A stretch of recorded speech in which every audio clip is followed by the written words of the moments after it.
하나님 말씀 봅시다. 신약성경 마태복음 5장입니다. 1절부터 12절까지 한 절씩 교독합니다. 예수께서 무리를 보시고 산에 올라가 앉으시니 제자들이 나온지라.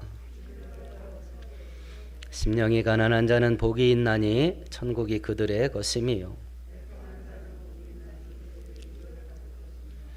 온유한 자는 복이 있나니 그들이 땅을 기업으로 받을 것임이요.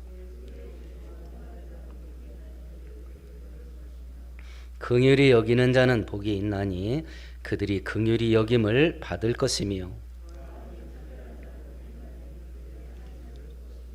화평하게 하는 자는 복이 있나니 그들이 하나님의 아들이라 일컬음을 받을 것임이요. 나로 말미암아 너희를 욕하고 박해하고 거짓으로 너희를 거스려 모든 악한 말을 할 때에는 너희에게 복이 있나니.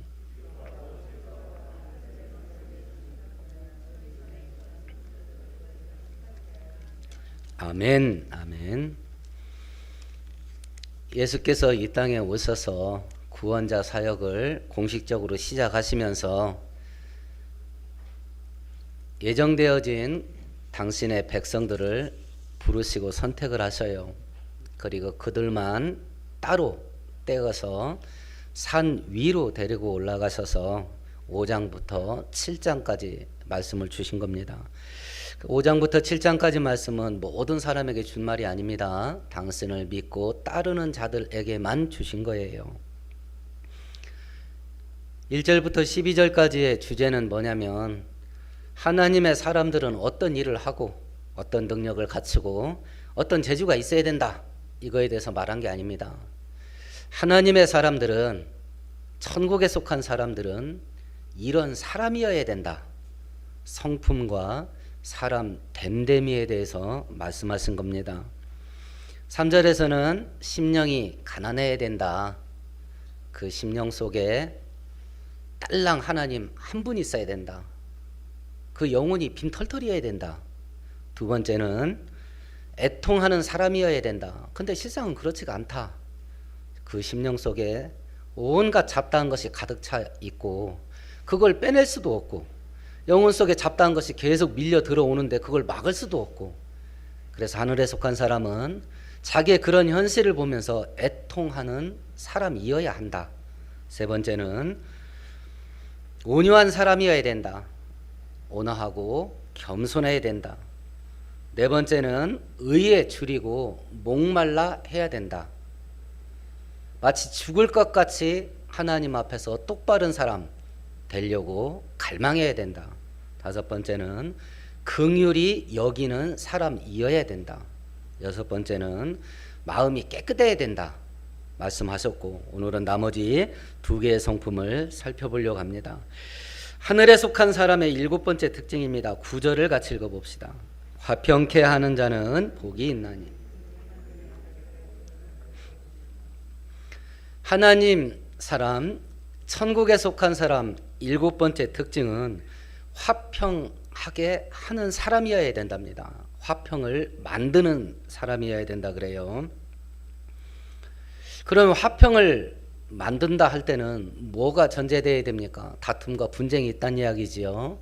다툼과 분쟁이 있는 곳에 화평을 만드는 사람이어야 한다. 다툼과 분쟁을 만들지 마라, 이 이야기가 아닙니다. 이미 터졌어요. 터졌어. 다툼과 분쟁이 터진 곳에 하나님의 사람들은 화평을 만드는 사람이어야 된다라고 요구하시는 거예요. 그럼 하나님의 사람이 화평을 만들어야 될 분야가 두 분야가 있습니다. 첫 번째는 사람과 사람 사이의 관계 속에서 화평을 만드는 사람이어야 합니다. 로마서 12장에 할 수 있거든 너희들은 모든 사람으로 더불어 화평해라. 화평해라. 우리가 이 세상을 보면요, 물론 갈라디아에서 육체의 일은 현저하니 우상숭배와 주술과 원수 맺는 것과 분쟁과 시기와 분냄과 당 짓는 것과 분열함이라. 그냥 패거리져서 쌈질하고 다투고 날마다 막 이간질하고 막 중상모략하고 이런 게 세상에 가득하답니다. 이런 세상 속에 살아가는 하나님의 사람들에게 그런 일에 끼어들지 마, 이렇게 말한 게 아닙니다. 그런 일로 온 세상이 폭발이 일어난다. 그런 세상 속에 너희가 들어가서 평화를, 화평을 만드는 사람이어야 된다. 끼어드는 차원이 아닙니다. 끼어들지 마라 그런 일에. 이런 차원이 아니라 그런 곳에 화평을 만드는 사람이어야 된다. 이렇게 지금 저희들에게 요구하는 겁니다. 화평을 만드는데 누가 먼저 해야 되냐? 평화롭게 살아야지. 여기에는 다 동조할 겁니다. 그럼 누가 먼저 할 거냐? 라고 할 때 어떤 사람이 먼저 해야 될 것 같습니까? 딱 떠오르는 건 잘못한 사람이 먼저 해야지. 잘못한 사람이. 화평을 깨트리는 사람이 먼저 해야지. 이렇게 생각이 들 겁니다. 또 그게 상식이고요. 근데 하나님께서는 뭐라고 말해? 누가 하랍니까? 이 일을. 니네가 하랍니다. 우리 보고 하랍니다. 우리 보고. 너가 먼저 해라. 너가.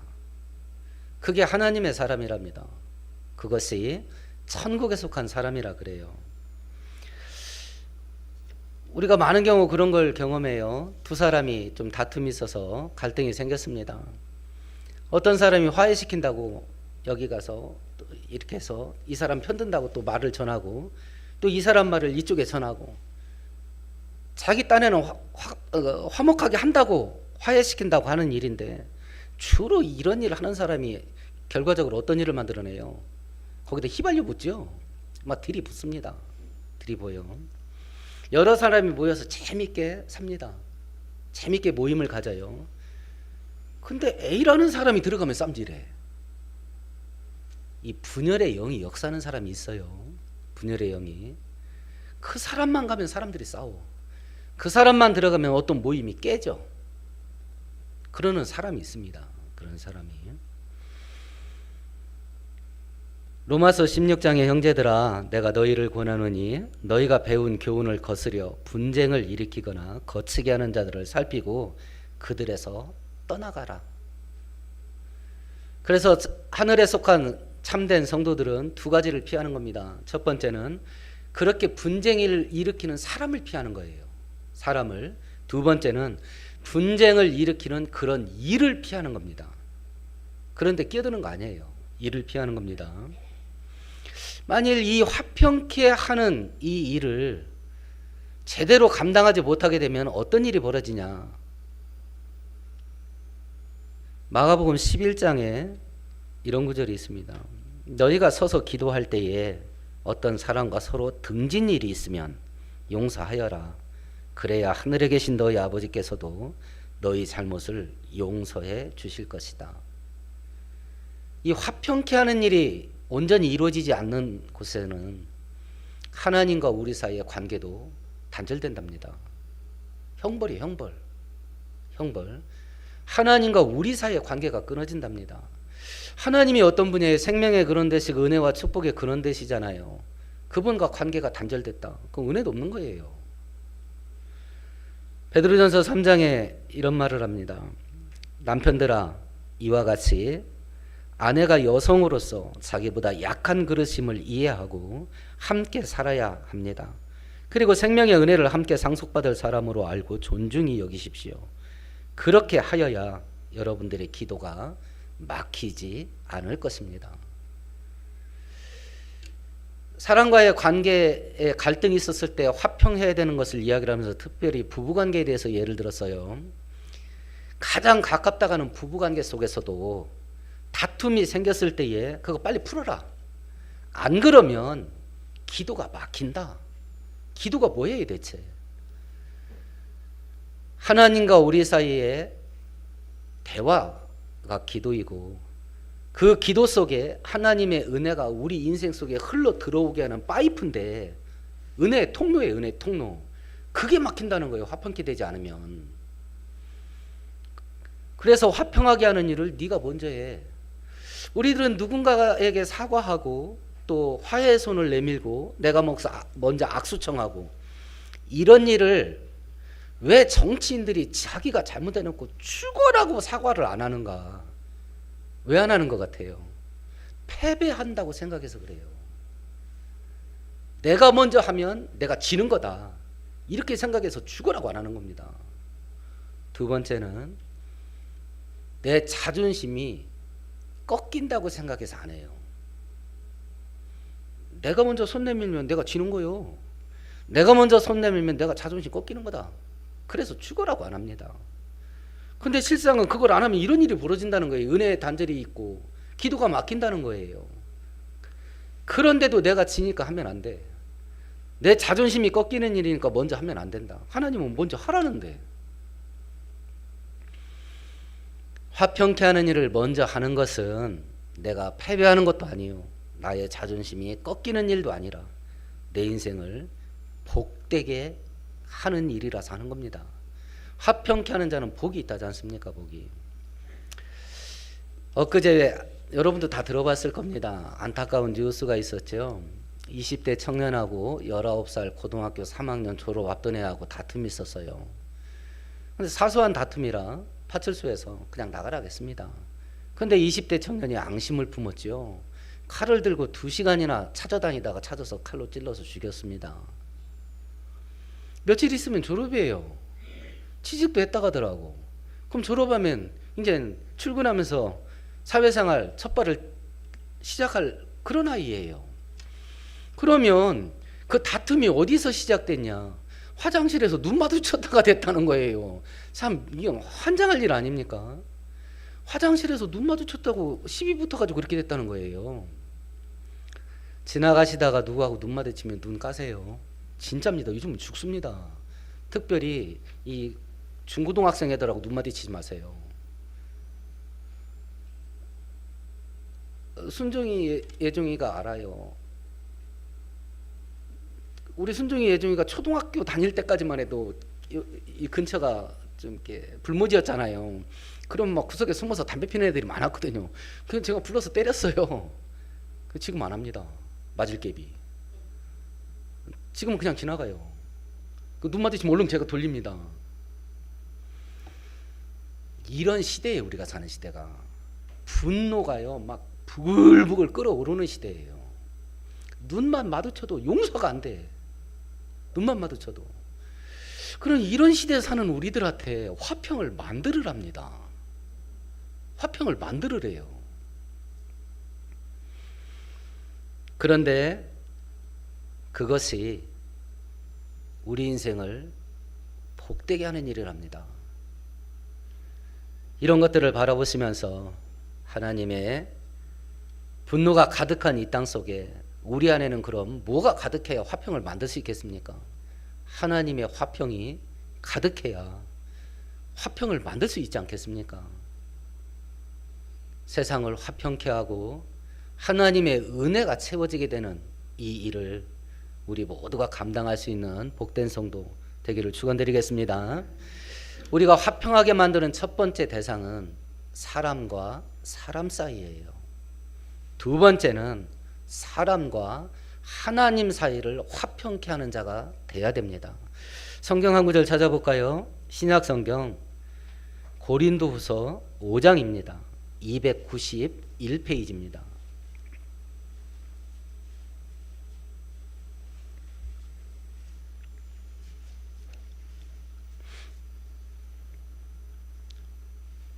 (18절과 19절을 같이 읽습니다. 모든 것이 하나님께서로 났으며 그가 그리스도로 말미암아 우리를 자기와 화목하게 하시고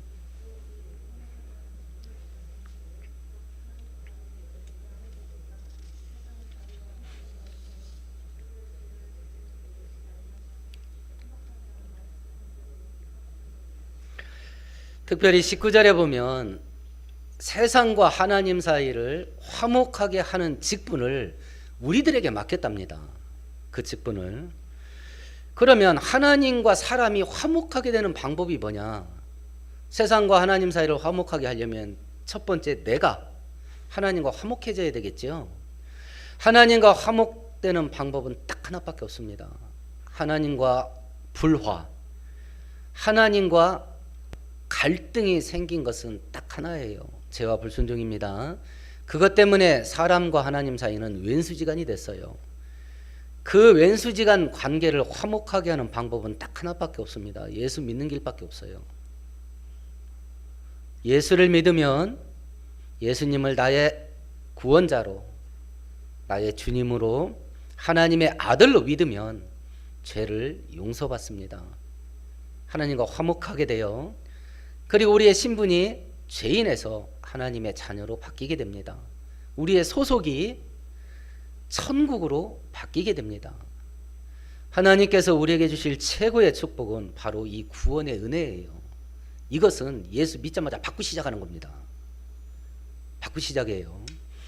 그래서 이 구원의 은혜가 단순한 지식으로 머리에 머물러 있지 않고 심장에 박히게 되면 이 땅에서 잘 사냐 못 사냐, 권력이 있냐 없냐, 성공하냐 실패하냐, 이건 그닥 문제 삼지 않아요. 이 구원의 은혜가 심장에 박히게 되면 최고의 축복은 이미 받고 시작하는 거니까 그 다음 것들은 그닥 있으면 좋은 건데 없으면 없는 대로 사라집니다. 이 은혜가 심장에 박히면. 그래서 북한 가운데서, 북한 같은 곳에서도 예수 믿고 사는 겁니다. 그래서 이슬람 지역에서도 예수 믿고 사는 겁니다. 이게 심장에 박히면. 하나님과 화목하게 되는 유일한 길은 예수를 믿는 거예요.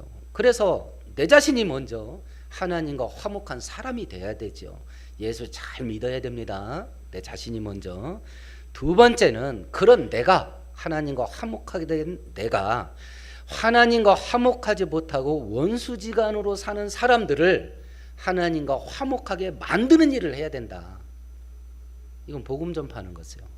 이것은 순종이가 엊그제 좁은 골목길을 지나다가 어떤 차를 살짝 끄트머리를 긁었어요. 그러니까 자기가 딱 보니까 뭐 그냥 타고 다녀도 될 만하더래요.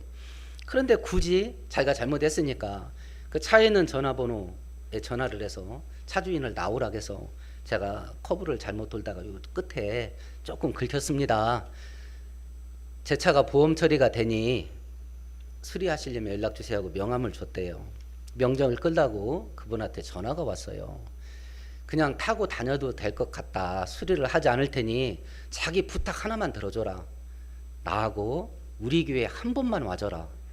전도를 하더라는 거예요. 전도를. 저 교회 다니고 아버지가 목사님이에요. 이랬더니 그러냐. 그럼 됐다 하고 그냥 그걸로 끝났다는 겁니다. 굳이 고치지 않을 정도의 사소한 긁힘입니다. 그런데 고치려고 자기가 마음만 먹으면 새 것으로 교체할 수 있어요. 또 상대방이 해주겠다 하고. 그런데도 그 조건을 덮고 전도하는 기회로 삼은 거예요, 이 사람이. 그래서 제가 며칠 기도했다니까요. 그 사람 복주라고. 그 사람 복주라고. 우리한테 피해를 안 끼쳐서 복주라고 한 게 아니에요. 자기가 좋은 걸 챙길 수 있는 기회를 포기하고 그 기회를 복음 전하는 기회로 삼은 거예요. 내가 치료하지 않을 테니, 수리하지 않을 테니 부탁 하나만 들어줘라.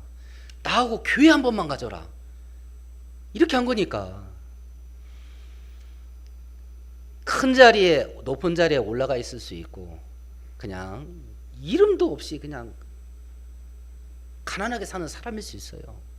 근데 사고방식이 내가 만나는 모든 불신자에게 어떻게 하든지 복음을 전한다. 그 일을 하라는 거예요. 지금 그 일을 하라는 우리에게. 하나님의 사람은 온 세상에 하나님과 원수지간으로 사람이 얼마나 많냐. 내 사람들은 그 사람들을 나와 화목하게 화해하게 만드는 일을 하는 사람이어야 된다. 그걸 지금 하나님이 우리에게 말씀하시는 거예요. 그것은. 그래서 이사야 50장에 좋은 소식을 전하며 평화를 공포하며 복된 소식을 가져오며 구원을 공포하며 시온을 향하여 이르기를 네 하나님이 통치하신다 하는 자의 산을 넘는 발이 어찌 그리 아름다운가. 좋은 소식을 전하려고 산과 들판을 넘는 자들의 발이 하나님 보시기에 아름답답니다. 또 좋은 소식을 말하는 자의 입술이 하나님께 얼마나 아름답겠습니까? 얼마나. 누군가를 꼭 교회 데려오고 누군가를 꼭 등록시키고 이게 전도가 아닙니다. 소개하는 거. 증인이 뭐예요? 증인이. 예수님은 이런 분이야 라고 증인 서는 거. 그게 전도거든요. 내가 불신자에게 임자 교회 다니자, 임자 예수 믿어라 라고 말했을 때 그 사람이 교회 다닐 수 있고 안 다닐 수 있고 아무 말 하지 않을 수 있고 심지어는 너나 똑바로 다녀 라고 욕으로 싸붙일 수도 있겠습니다. 그러나 불신자를 만났을 때 예수를 믿어야 된다고 말하는 그 자체를 하나님께서 화평케 하는 자로 인정해 주시기에 그게 우리에게 복이 된다라고 하시는 건데, 그런 화평케 하는 자가 받게 될 복이 뭐냐? 오늘 본문 9절로 다시 한번 넘어와서 9절을 다시 한번 읽습니다. 화평하게 하는 자는 하나님의 아들이라 일컬음을 받게 된답니다. 저 사람들은 하나님의 자식이야 라고 일컬음을 받는데요, 이 일컬음을 누가 할 것 같아요? 누가 할 것 같습니까? 저 사람들은 하나님의 자식들이요 이렇게 한다는 거예요. 이 복을 받는답니다. 그걸 누가 할 것 같아요? 불신자가 할 것 같습니까? 원문은 주어가 하나님이에요. 그래서 현대 성경은 이렇게 번역을 했습니다. 화평케 하는 자는 복이 있다. 하나님이 그들을 자기의 자녀라고 부르실 것이다. 하나님께서 하신다는 거야. 하나님께서. 쟤네들 내 자식이요. 하나님이 그런다는 거예요. 하나님이. 여기서 이 자식이라는 자녀라는 단어가, 원문의 단어가 뭐냐면 상속자라는 단어예요. 상속자라는 단어예요. 부모님한테 뭐 좀 물려받으셨습니까? 부모님 돌아가시면서. 아니면 본인들이 세상 떠날 때 자식한테 뭔가 좀 물려줄 것 좀 있습니까? 하나님의 유산을 받으면 어떤 일이 벌어질 것 같습니까? 하나님께서 얘 내 상속자야 이런다는 거예요. 화평케 하는 자들에게 하나님께서 쟤는 내 자식이야. 그 단어의 뜻이 뭐냐면 상속자라는 뜻이에요. 얘 내 상속자야. 하나님이 그런다는 겁니다. 그럼 하나님 유산을 상속받으면 뭔 일이 벌어질 것 같습니까? 어떤 일이?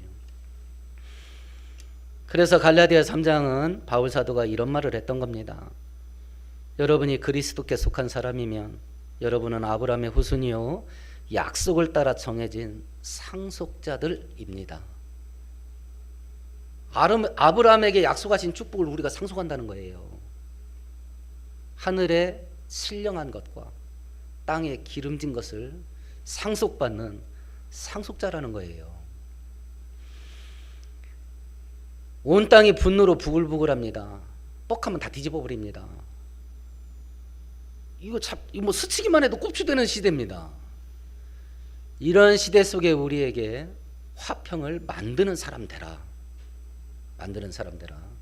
위험 부담을 굉장히 떠안아야 됩니다. 그런데 그 길을 걸어가서 받을 수 있는 것이 덩어리예요. 덩어리. 무궁무진한 거예요. 복이 되니까 하라는 거예요. 복이 되니까. 하늘나라 백성들이 가야 될 8번째 성품의 특징입니다. 10절을 같이 읽어보십시다. 의를 위하여 박해를 받는 자는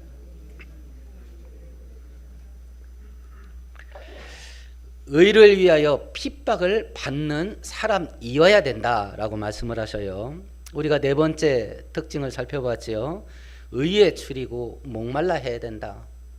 이것은 바라고 사모하는 거예요. 4번째 특징은 막 죽을 것 같이 사모하는 거예요. 갈망하고. 그런데 8번째 특징은 그 길을 가다가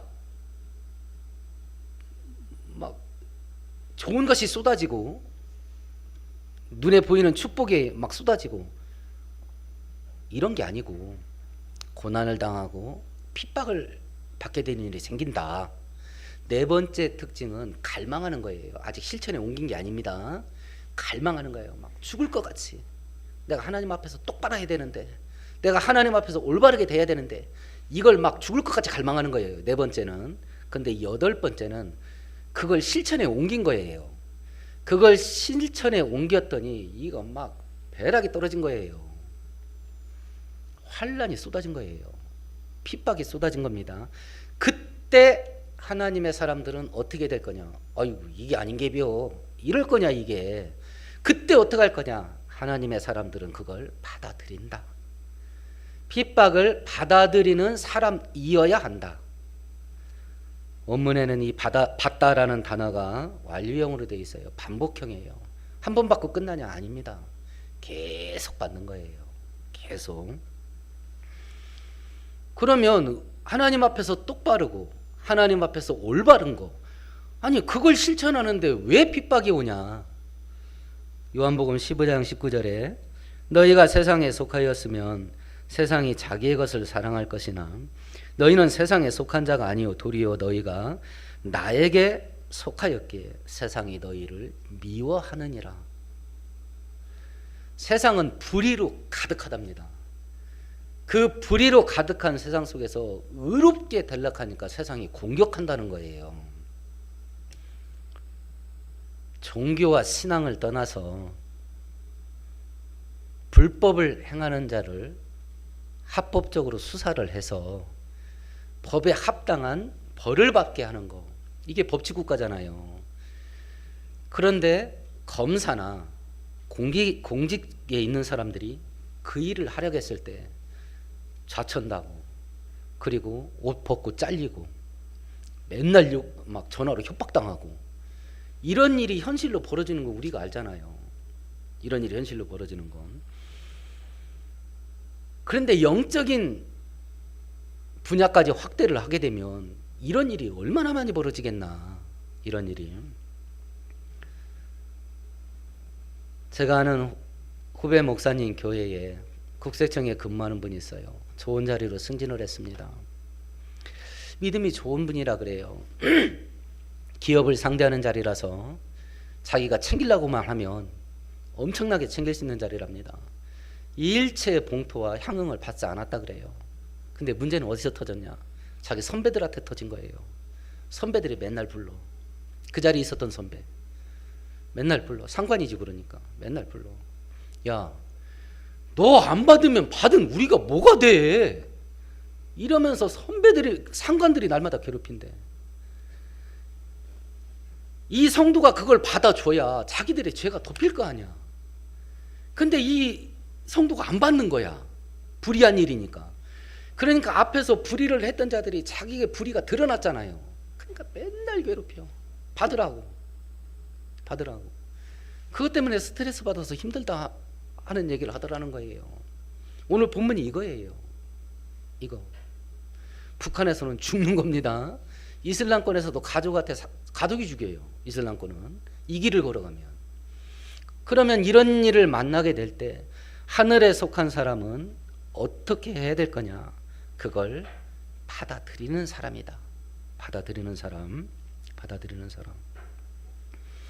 사도행전 5장에 그들이 사도들을 불러들여 채찍질하며 예수의 이름으로 말하는 것을 금지하고 풀어놓으니 사도들은 그 이름을 위하여 능력을 받는 일에 합당한 자로 여기심을 기뻐하면서 공회 앞을 떠나니라. 고문을 가했어요. 예수 이름으로 전도하지 말라고. 그런데 그 고문을 당하고 풀려난 사도들은 자기들이 하나님 위해서 이런 일 당하는 자로 선택받은 거, 그걸 즐거워하고 기뻐했다는 거예요. 그래서 오늘 12절에도 10절에서는 핍박을 받는 사람이어야 된다. 12절에 즐거워하고 기뻐하랍니다. 즐거워하고 기뻐하래요. 받아들이는 사람이어야 된다. 우리는 먼저 계산을 하죠. 딱 이렇게 되면 저 사람하고 관계가 꼬일 것 같은데, 이 거래가 없어질지도 모르겠는데 계산을 하죠. 그러면 의로운 길을 안 가죠. 계산이 되잖아요. 계산이. 그 의로운 길을 가고 의로운 방법을 선택을 하면 나에게 손해와 피해가 오는 게 뻔히 보여요. 근데 안 합니다. 근데 성경은 뭐라고 말하냐면 하늘에 속한 사람은 그걸 받아들이는 사람이어야 한다. 얼마 전에 CTS에서 주기철 목사님 그 일대기를 다큐멘터리로 방송한 적이 있는데 신사참배 거부하다가 일제시대 때 순교하신 목사님이시잖아요. 근데 그 아들 그 주광조 장로님이 간증을 하는데, 위도가시니까 일본 경찰에서, 그러니까 일종의 임종이죠. 마지막 면회로 와라 이렇게 해서 어머님이 면회를 갔답니다. 이제 평양 결창서에 오후 4시에 갔다 그래요. 순사에게 엎여 나왔답니다. 몸도 고문을 너무 많이 받아가지고 몸도 못 가누고 말도 제대로 못했대요. 그런 남편을 놓고 자기 어머님이 뭐라고 말했냐면, 주목사님 살아서 나오시면 안 됩니다. 이랬대요, 자기 엄마가. 그러니까 자기 아버지가, 나도 살아나갈 생각 없어, 내 죽음으로 조선 교회가 우상 숭배의 죄를 범하지 않았으면 좋겠어. 그리고 그날 돌아가셨대요. 받아들이는 겁니다. 받아들이는 거. 여러분 혹시 분당 우리 교회 이찬수 목사님 아시는지 모르겠습니다. 그분 아버님이 미국에서 이민 목회 하시다가 힘든 일이 있어서 40일 금식기도 하던 중에 돌아가셨다 그래요. 이찬수 목사님 책을 보니까 27만이던가 이렇게 돌아가셨다 그래요. 아버님 장례식을 치렀습니다. 그때 자기가 고등학생이었다 그래요. 근데 어머님이 고등학교 다니는 자기를 장례 끝나고 앉혀놓더니, 너 아버지가 하나님께 부름받아서 목회의 길을 가다가 뜻을 이루지 못하고 돌아가셨으니 이제 그 길을 네가 이어야 쓰겄다 이러더라는 거예요. 아니, 자기 남편이 목회하면서 금식 기도하다가 27일 만에 죽어서 장례 끝나자마자 그 길을 아들인 자기에게 가라 하더라는 겁니다. 이찬수 목사님 책에 그렇게 썼더라고. 자기가 속으로 이 여자가 미쳤나 그랬답니다. 아니 어떻게 자기한테 그 소리를 할 수 있냐고. 그래서 속으로 그랬답니다. 이 여자가 미쳤나 그랬답니다. 근데 자기가 그 길을 가게 됐다는 거예요. 받아들이는 겁니다. 받아들이는 거. 하늘의 사람은 하늘의 길을 걸어가는데 혹여라도 비방 만날 수 있다. 근데 진짜 하늘에 속한 사람은 받아들이는 거다. 받아들이는 것. 그런 자들이 주어지는 축복이 뭐냐? 10절을 같이 읽어보십시다. 의를 위하여. 12절도 같이 읽어봅시다. 기뻐하고 즐거워하라.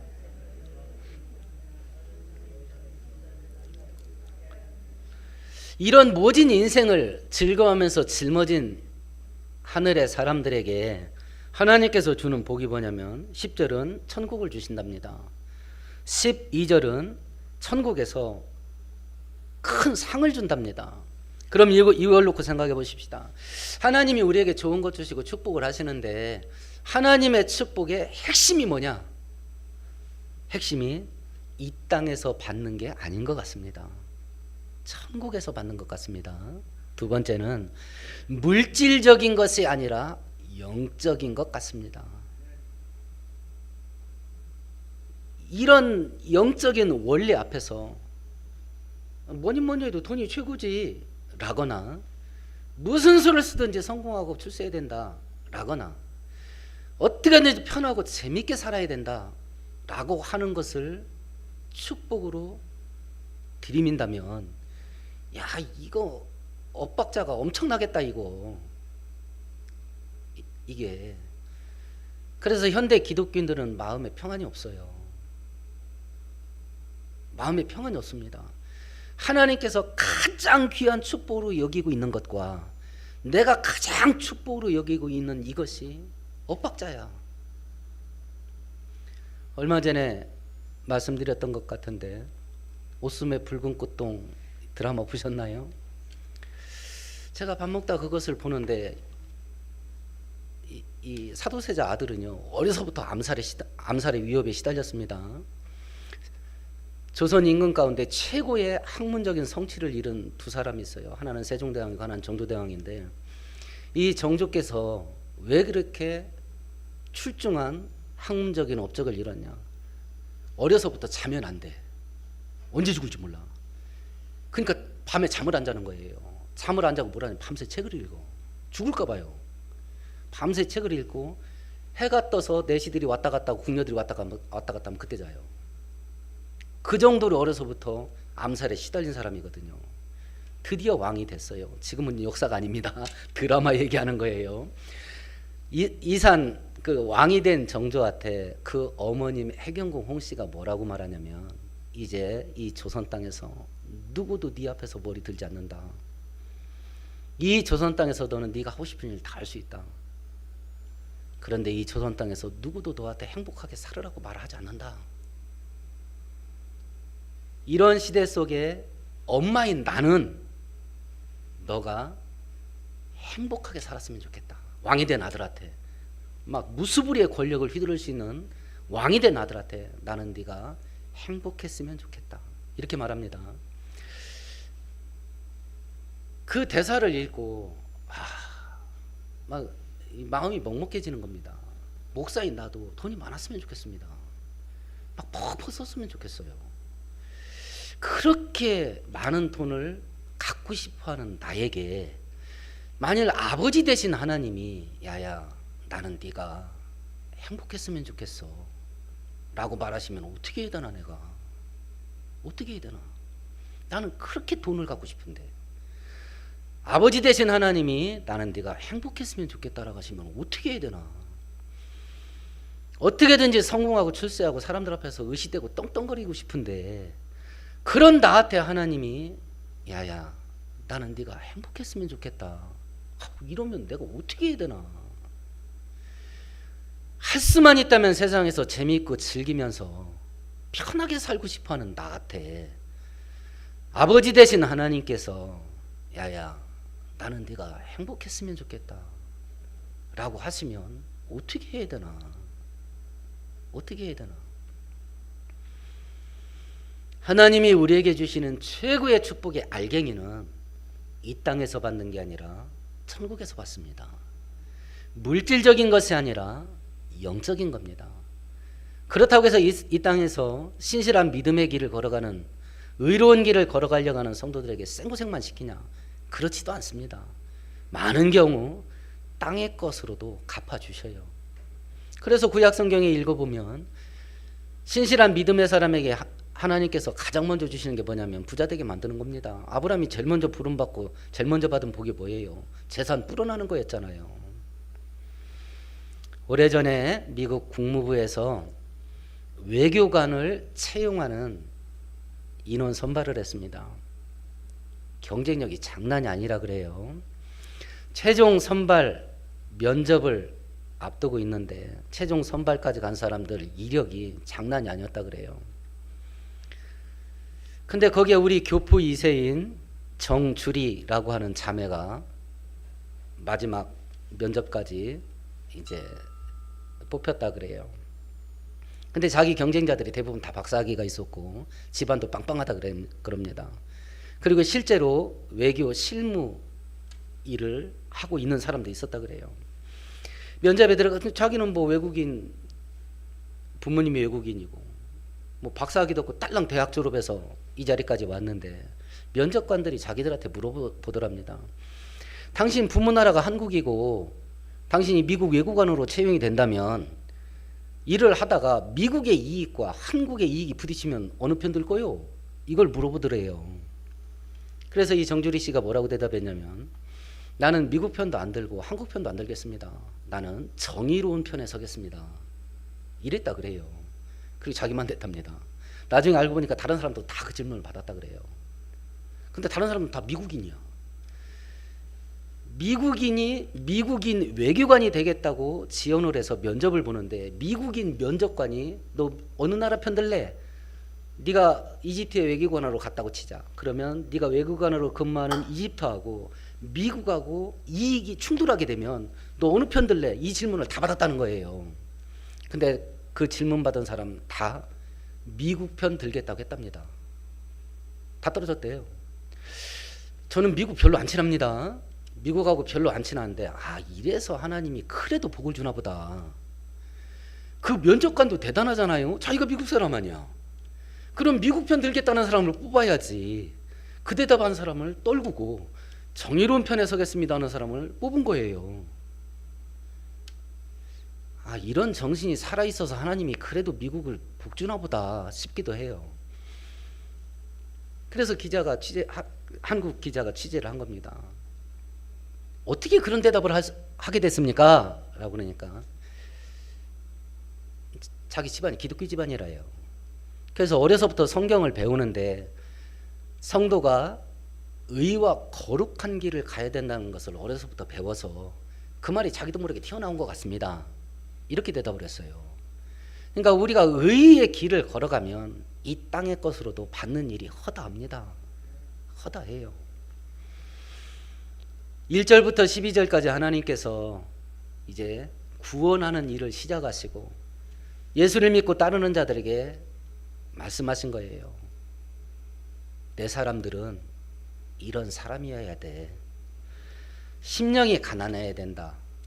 심령이 빈털털이어야 된다. 그 심령 속에 딸랑 하나님 한 분이 있어야 된다. 그렇지 못하게 된 상황을 애통해하는 사람이어야 된다. 세 번째는 온유한 사람이어야 된다.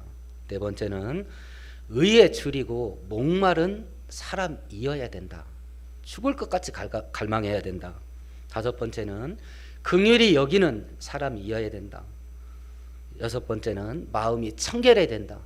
일곱 번째는 화평을 만드는 사람이어야 되고, 여덟 번째는 그 길을 걸어가다가 환난과 핍박을 만나도 받아들이는 사람이어야 한다. 자, 그러면 이 8가지는요, 이 세상에서는 도저히 실천할 수 없는 것들이에요. 이 길을 걸어가려고 생각을 하고 이 길을 걸어가면 어떤 일이 벌어질 거냐라고 계산을 하면 금방 답이 똑 떨어집니다. 내가 손해봐. 내가 피해를 입어야 돼. 내가 고달퍼져. 이 대답이 똑 떨어질 겁니다. 그래서 현대 기독교인들은 하지 않을 겁니다. 그 길을 하나님께서 내 사람들은 이런 사람이어야 된다라고 요구를 하시는 이유가 뭔가? 그것이 복되기 때문이다 라고 말씀하셔요. 많은 대가를 지불해야 될 겁니다. 그런데 이런 사람 되기 위해서 대가를 지불한 것을 통해서 우리가 하나님께 받을 수 있는 축복의 덩어리는 무궁무진이에요. 무궁무진입니다. 그래서 이 1절부터 12절까지의 주제는 팔복이에요. 8가지 복된 길이다. 팔복. 이 땅에서 하나님께서 당신의 백성들이 누군가는 부자일 수 있겠고 누군가는 가난할 수 있겠습니다. 누군가는 많이 배운 사람이 있겠고 누군가는 형편이 어려서 아무것도 못 배운 사람이 있겠습니다. 누군가는 건강한 사람이 있겠고 누군가는 평생 골골거리면서 사는 사람이 있을 수 있겠습니다. 누군가는 높은 자리에 있는 사람이 있을 수 있겠고 누군가는 낮고 천한 자리에 있을 수밖에 없는 그런 사람이 있을 수도 있겠습니다. 이런 모든 외적인 조건 다 덮고 하나님의 사람은 하나님을 닮은 사람이어야 된다. 그럼 하나님의 닮은 사람이 어떤 거냐? 특징이 8가지다. 이런 사람 되어야 될 이유 첫 번째는 하나님의 본성이 그러하기 때문에 하나님의 사람인 우리는 하나님을 닮아야 되고, 두 번째는 그것이 우리에게 복이 되기 때문에 하나님의 사람으로 변화되어야 된다라고 말씀하시는 겁니다. 근데 실상 우리가 이렇게 살아내기 시작을 하면 세상은 정말 따뜻해질 겁니다.